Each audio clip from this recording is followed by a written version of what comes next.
Les autorisations de sortie sont possibles, mais dans un cadre qui est très progressif et très prudent, tout dépendant évidemment du risque de violence du patient. Comme vous le savez, quand un patient commet un crime puis c'est relié à son trouble mental, il y a 3 verdicts possibles. Soit qu'il est acquitté, soit qu'il est trouvé coupable ou soit qu'il est trouvé non criminellement responsable.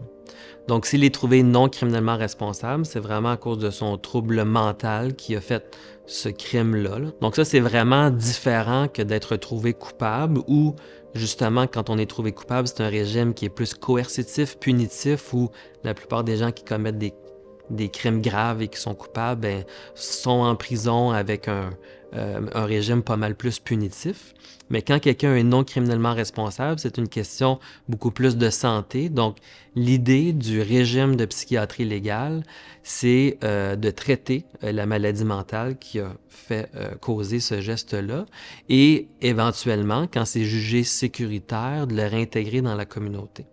Donc, on voit avec différentes décisions de la Cour suprême du Canada et différentes additions dans le Code criminel que pour qu'un patient puisse réintégrer la communauté quand il est trouvé non criminellement responsable, il faut nécessairement que la sécurité du public soit le facteur principal. Donc, il faut que ça soit jugé sécuritaire. Mais quand c'est jugé sécuritaire, la commission d'examen des troubles mentaux nous oblige à avoir les conditions qui sont les moins privatives de liberté, donc les plus permissives possibles pour que le patient retourne en communauté, donc retrouve une certaine liberté, tout en étant sûr que la sécurité du public est prise en compte.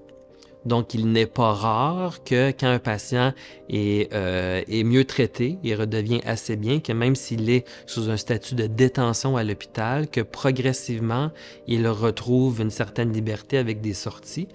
Par exemple, nous ici à l'Institut national de psychiatrie légale Philippe Pinel, c'est sûr qu'on prend l'idée des sorties de manière très sérieuse, donc c'est très progressif.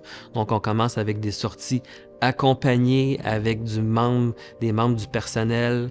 Ça débute tout d'abord sur le terrain de l'hôpital. On fait ça à de nombreuses reprises et quand le patient est assez stable, il n'y a pas eu d'épisode de violence, on peut faire des sorties accompagnées un peu plus loin et éventuellement, quand les sorties accompagnées avec le membre du personnel se sont bien déroulées, là, on peut considérer des sorties seules, qu'on commence tout d'abord sur le terrain de l'hôpital et ensuite en communauté. Donc, vous voyez, les autorisations de sortie sont possibles, mais dans un cadre qui est très progressif et très prudent, tout dépendant évidemment du risque de violence du patient.